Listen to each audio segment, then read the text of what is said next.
Hi, this is Tamara from mooglyblog.com, and in this video, I will be demonstrating how to crochet the Moroccan weekend wrap, which is a free pattern you'll find on mooglyblog.com. Please go to the link in the description.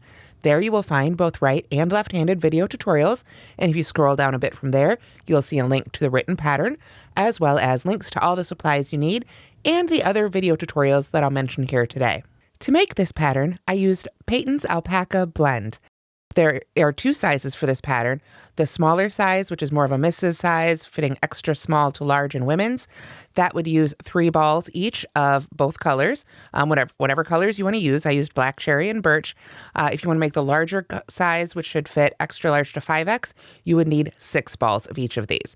Now, these do have alpaca and wool in them, so if you are a person who prefers to avoid those fibers, I also have a list in the written pattern of alternative yarns you can use. Now, of course, in addition to the yarn, you'll need a hook. This is a USL 8mm by Clover.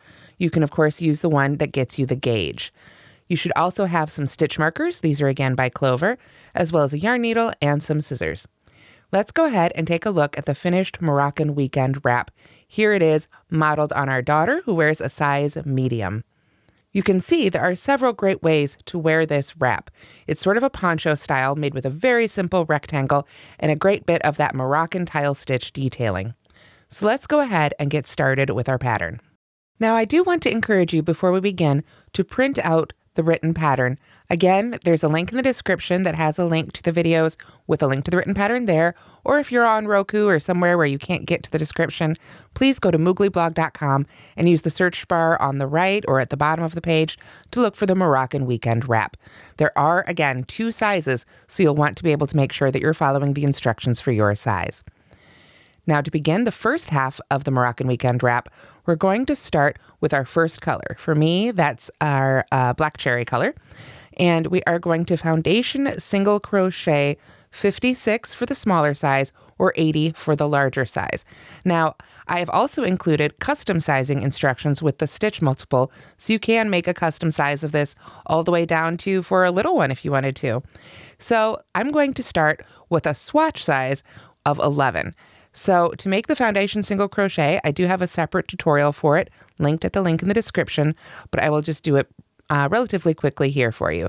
I'm going to start, of course, with a slip knot, and then I chain 2. It's kind of hard to see there. There we are. And then I like to work into the back hump for these. I find it gives a little bit cleaner look. I'm going to skip the chain closest to my hook, and in the chain that I made first, the one that's furthest away, I'm going to go ahead and insert my hook, pull up a loop. That will be the chain at the bottom of our first stitch. Yarn over and pull up a loop to start my single crochet. Yarn over and pull through 2 to finish a single crochet. Just like that. Now again, this yarn is pretty fuzzy, so if you want a clearer video of that, again, go to the link in the description. There is a link there for a very clear video tutorial on this stitch. So basically, you just keep making foundation single crochets. After making that first one, you just go under those 2 loops at the bottom to start the next one. And keep making those on across for your first row. Now, if you can't get the hang of the foundation single crochet, or you just plain don't like it, you can absolutely chain 1 more than called for your size, skip that chain closest to the hook, and then just single crochet in each remaining chain across. So however you'd like to do it, you can get that first row made, and I'll see you when we're ready for row 2. Okay, so at the end of row 1, you should have either 56 or 80 or whatever custom number you want for your first row. Just make sure it's a multiple of 3 plus 2. To begin round 2, we're going to turn, and I like to make a chainless starting double crochet for the first double crochet of this row. If you don't like this stitch, you can use a chain 3 or whatever double crochet substitute you prefer. Again, there is a separate tutorial for this on my channel. Basically, you pull up a loop to the height of a double crochet, stabilize it with your finger, wrap that loop around your hook, go into that first stitch, pull up a loop of yarn, yarn over, pull through the first loop and behind that wrap, then yarn over and pull through those last 2 loops, finally releasing them.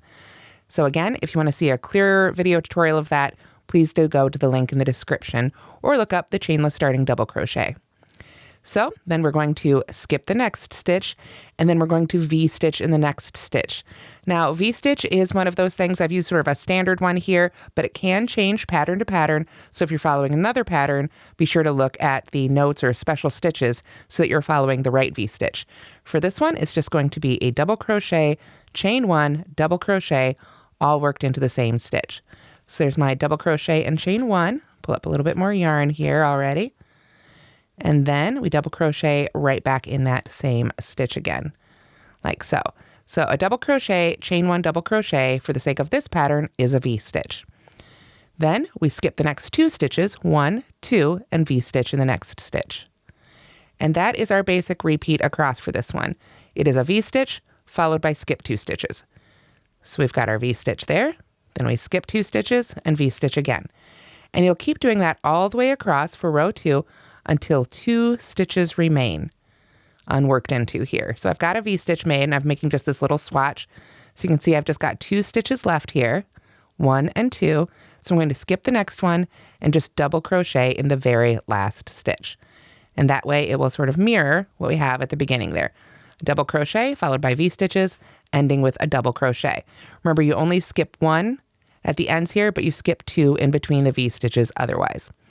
Now, this is an unusual pattern. If you haven't made one of the Moroccan tile stitch patterns before, we're going to pull up the loop here nice and high, remove our hook, and put a stitch marker in that active loop. And then we are not going to turn after row 2. Put it down and pull up our second color, whatever for you that color might be. I'm going to go ahead and just pull up some yarn here. There we go. And then heading the same direction without turning, find the end. I am going to make a standing double crochet in the chain space of the first V-stitch. So we're going to come all the way over here to that first V-stitch we made right there. And that's where we're going to make our standing double crochet, right in the chain 1 space. Again, I do have a separate tutorial for this on the Moogly Blog YouTube channel and linked at the link in the description.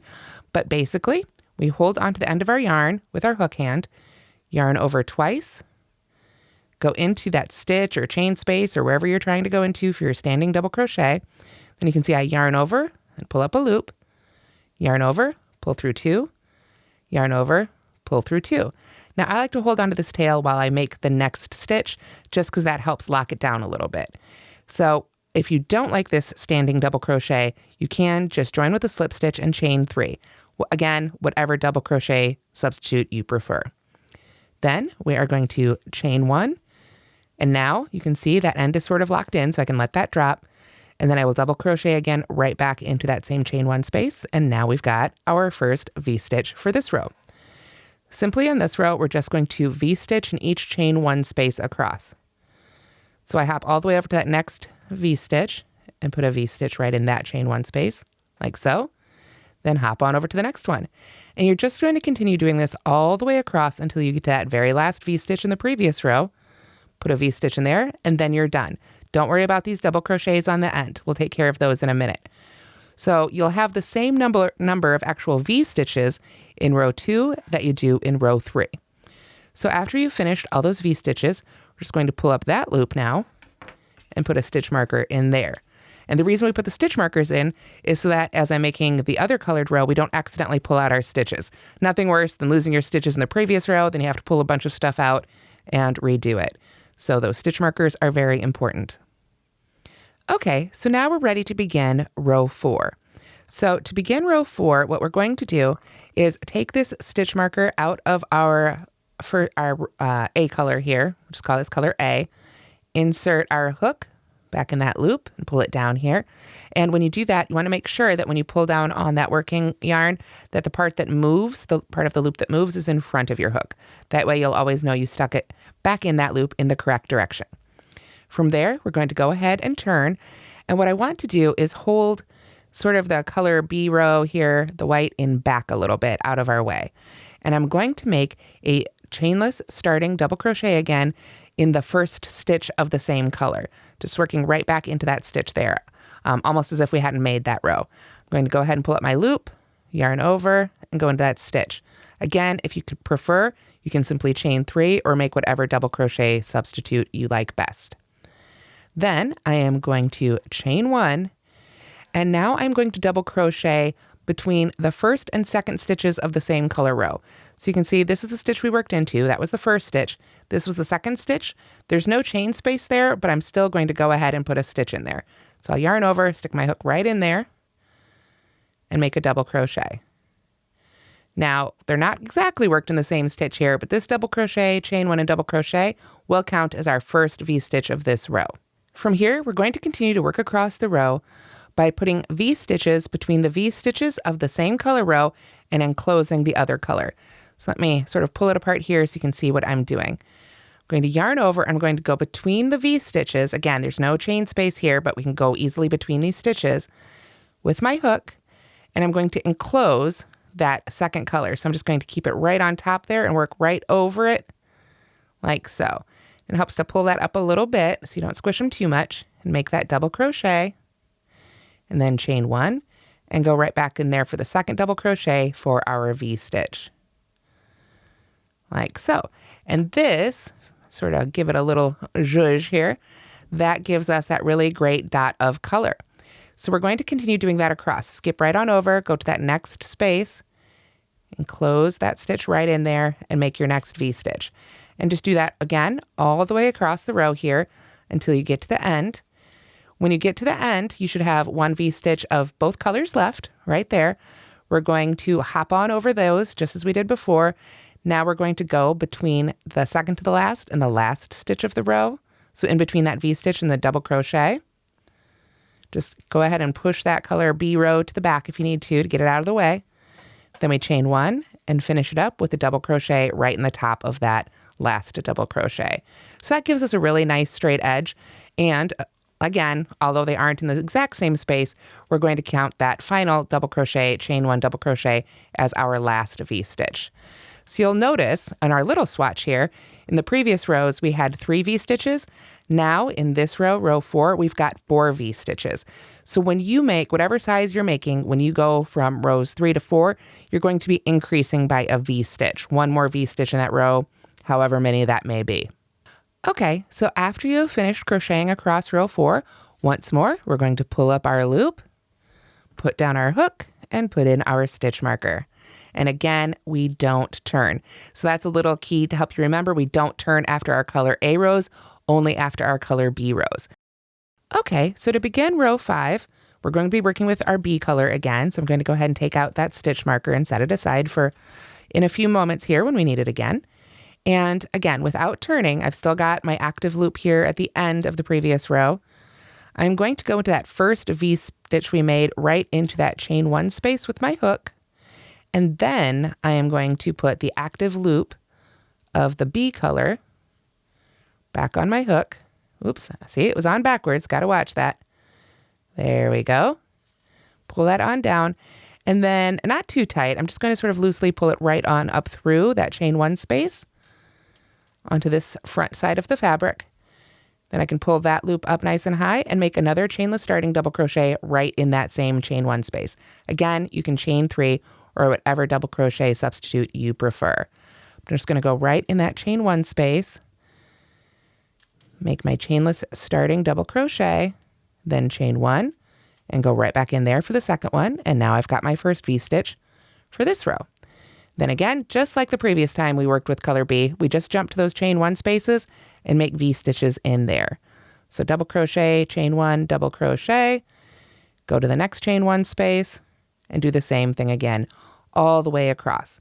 Now again, because we had more V-stitches in the previous row, we'll have more V-stitches in this row. So on my little swatch here, where I had 3 in the previous, now I'll have 4. So I'm just finishing up my last one here. You can see I just kind of pull the first color here out of the way to get in there in that last chain 1 space. And just like that, we've got our 4 V-stitches made for row 5. So then I pull up that loop and insert my stitch marker. And then I'm ready to begin row 6. Okay, so now let's begin row 6. We're going to be going back to our color A loop. So we'll take that stitch marker out, insert our hook, pull that down, and then turn. I find that a little bit easier. Then we want to make sure all our color B strings are out of the way here. And you'll notice this one flops forward a little bit and can be a little loose. What I like to do when I go to weave in those ends is I'll use this end to sort of tuck that into the same color stitches and tack it down right there in the finished project. Just a quick little tip for those. So let's go ahead though and continue with row 6. And it's going to be pretty similar to what we've done before, but we're just continuing in pattern. And whereas before we went from 3 to 4, now we're going to be going back to 3. So we're going to start with a chainless starting double crochet, or again a chain 3, right in that very first stitch of the same color. Again, we want to maintain those really straight edges. There we go. And then we're not going to make a V-stitch here on the end. This is when we're going back to the 3. So we're going to jump right on over. You can just go ahead and pull that right on out of the way for now. And we're going to work into that space between the V-stitches again of the same color, enclosing the row above. So I'm going to get my yarn straightened out here. There we go. Oops, I lost my yarn over somewhere in all that talking. Let me try that again. Make a double crochet, chain 1, double crochet. And you can just kind of squish down that color B row as needed, and then sort of tug it back up when you are done. So I'll jump over to the next one, find those V-stitches, find the space right in between. And these should be right on top of the first set of V-stitches you made. You notice it's sort of an offset pattern. A little bit more yarn there, almost all the way across my little swatch. And oops, I went into the stitch that time instead of the chain space. You want to make sure you get all the way down in there. It's not a chain space, excuse me, the space between the stitches. So you'll continue, as I say, working all the way across here until you get to the end. You'll have quite a few more than I am, unless you're making a little American Girl doll-sized one. There we are. And then now we are at the end of our row. We've got one more V-stitch of the previous color and the other color. Both colors here have one more V-stitch at the end. But of course, this is where we're going to skip over that one and just work a double crochet right into that end one. So just jump over all of those and double crochet right in that very last stitch of the same color. So then we can pull up our loop, put in the stitch marker, and then we're ready for row 7. Okay, now row 7 is just going to be a repeat of row 5. So again, we're going to insert our hook in that first chain space right there, that first V-stitch. Find that active loop of our B color. Forgot to take out the stitch marker first, so we'll go ahead and pull that out now. Oops. Dropped it. There we go. All right, so we get that loop back on our hook. Pull down on the end there. Is it the right way? Nope, we need to flip it around. That's okay. There we go. Then we can just pull that loop right on through that chain 1 space, pull it up nice and high, and begin our V-stitches again. So as I say, row 7 is just a repeat of row 5. And the basic repeat for this pattern right here is going to be rows 4 through 7. So what we're going to do on the full-size one is keep going in this Moroccan tile stitch pattern until you've made 12 total rows, ending on a row 4 repeat. So this is a row 5 repeat, but it's actually row 7. So you'll want to keep that in mind and work on through another repeat ending on a row 7 a row 4 repeat, which is the first repeat or the first row of the repeat itself. So again, just follow the written instructions. I know that sounded a little garbled, but we're just going to continue with this pattern on through row 12. So I will see you as soon as I've got a row 4 made here, a row 12 substitute, so I can show you how to make row 13. Okay, so when we get to the end of row 12, we will have finished the Moroccan section and we'll be moving to the plain stitches section. So I just want to pull out the finished wrap here again so we can take a quick look at that so you can see what that looks like worked through row 12. And again, that's just ending on a row 4 repeat right there. From there, we'll be ready to start our plain stitches section, but we have to get through row 13 where we have our transition. So let's make that now together. Okay, so after you've finished your row 4 repeat, you can go ahead and cut the end. You'll want to leave a full 6 inches here to weave it in. I've just cut it off short here for our swatch. And then we're ready for row 13, which is going to be our transition row to our plain double crochet section. So what you're going to do is insert your hook in the very first stitch of your color A row here. So just go under those top 2 loops, like so. Not into the chain 1 space this time, but rather in that first stitch. And then we can pull out that stitch marker and get that loop of B back on our hook. Oops, I need to flip it. There we go. And then we're going to pull that loop right through the top of that very first stitch there And then we can make our chainless starting double crochet or whatever double crochet substitute you prefer. Then in that first chain 1 space right there, we're going to work 2 double crochets. So there's 1 and 2. Then for the rest of this row, we're just going to jump across and in each chain 1 space, make 3 double crochets until we get to that very last V-stitch. So I've got 3 double crochets in that one, 3 double crochets in this one, and you'll of course have quite a few more. So keep working on across for row 13 here until you get again to that very last double crochet, or excuse me, that last V-stitch, which should be one of the V-stitches that's worked into the end stitch and into the between those 2 last stitches there, one of the wider rows. That's where you want to end up with after row 12. So in this last V-stitch, in that last chain 1 space, we'll work 2 double crochets again, 1 and 2. There we are. My yarns wanted to get tangled on me. And then we'll just finish with a double crochet in that very last stitch. I'll even crochet over that end there to help tack it down. There we are. So at the end of row 13, you should have 1 more stitch than you had in your very first row. Because this was our wider set of Moroccan tiles, we've got 1 more stitch in this row than we had down here.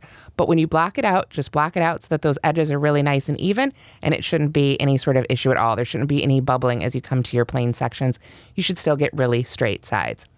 So then we're ready for rows 14 all the way through the end of the first half here. Now, if you're making the smaller size, I went to 37 rows. For the larger size, 54. Or again, you could really stop at any row you like. However long you want your finished wrap to be, this is what affects that section. We've got the width already established here in our rows, but for the length, you could really go for however many rows you would like to do. So rows 14 through till the end are all the same. You just double crochet in that first stitch, again, however you like to do it.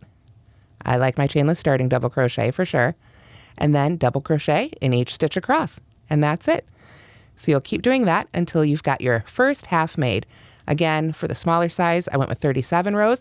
For the larger size, 54, but you can adjust that for your own frame. So as soon as I've got a few more rows here, we'll talk about how we finish up our Moroccan weekend wrap. Okay, so after you have finished your first half, which of course should have a lot more rows and a lot more width than this one, then you break your yarn and it's time to come over and make the second half of your Moroccan weekend wrap. It is identical to the first, except as you can see, we've flip-flopped the colors. So A becomes B and B becomes A. Otherwise, they're completely identical. So if you've made any alterations for custom sizing to one, make sure you do that on the second half as well. Then what we want to do is make sure our right sides are facing up, which means our row 1 is facing up towards us. Then we turn like so. We've got our tail end here. In the instructions, I tell you make sure to cut a long tail end for your second half, so then you can use that for seaming without having to add another end to weave in. We're going to put these 2 rows together, and you're just going to go ahead and use a yarn needle to seam these 2 rows together. Now, I like to use the mattress stitch, but of course you can use whichever stitch you prefer. If you'd prefer to whip stitch it, or you could even use a crocheted seam if you like. Make it your own. It's crochet. I love how adventurous crocheters are. Now, before I start sewing, with a seam this short, I might go ahead and just do it. But generally speaking, especially if you're making a full-size wrap, I would recommend that you take your stitch markers here and match up each one of those stitches. You can start at one end, just get the first stitch of each row here together and lock together, and then come down to the other end and get those paired up, and then add a few more every 5, 10, 15, whatever makes you comfortable, every so many along the row so that they are paired up and you know you don't accidentally miss one on either side. Especially when you're working with slightly darker colors, it can be a little bit easier to accidentally miss one of those. So then you just go ahead and take your yarn needle, and I am going to begin by going from underneath, so back to front, underneath the 2 loops of the stitch on one side. And then I come over to the other side and I go from underneath back to front under the 2 loops of that stitch. I pull those in. Then I go to the next stitch on the first side, come underneath and sew. Then it's kind of hard to do it on camera without getting my hand in the way here. Go under the second stitch on the first side and pull that through. So you just want to keep going back and forth, working back to front. And again, if you'd like a closer look at this, there is a linked tutorial at the link in the description. Okay, so once you've got your two pieces seamed together, then what we're going to do is put an edging all the way around. It's very simple. We're just going to single crochet all the way around the piece. But what I like to do, and it does involve a few more color changes, I like to make sure that I'm working the same color into that color. So anytime I'm putting an edging on my color A, I will use color A. When I'm single crocheting into the side of color B, I'll use color B. So let me show you what that looks like on the finished wrap. So here you can see the single crochet edging that I worked around the full-size Moroccan weekend wrap. And you can see those single crochets are worked in the same color right along. When you make the change, when you're making that last stitch of one color, rather than pulling through and finishing the stitch for that last yarn over and pull through two, you would want to yarn over and pull through with the new color to make that a really nice, clean color switch. So when you're working along the sides, I find that double crochets, it works really well to have 2 single crochets in each of those. And then of course at the ends, you've just got your stitches, so you can just crochet right into the bottom of those foundation stitches or whatever single crochets you made. After that, we're ready to seam up the shoulder, leaving the neck hole, and we will be finishing up our Moroccan weekend wraps. Okay, so back to our swatch real quickly. At this point, we're going to pretend we've got our edging on there, and we're going to fold it in half right on that line where we seamed them together. Like so, just like that.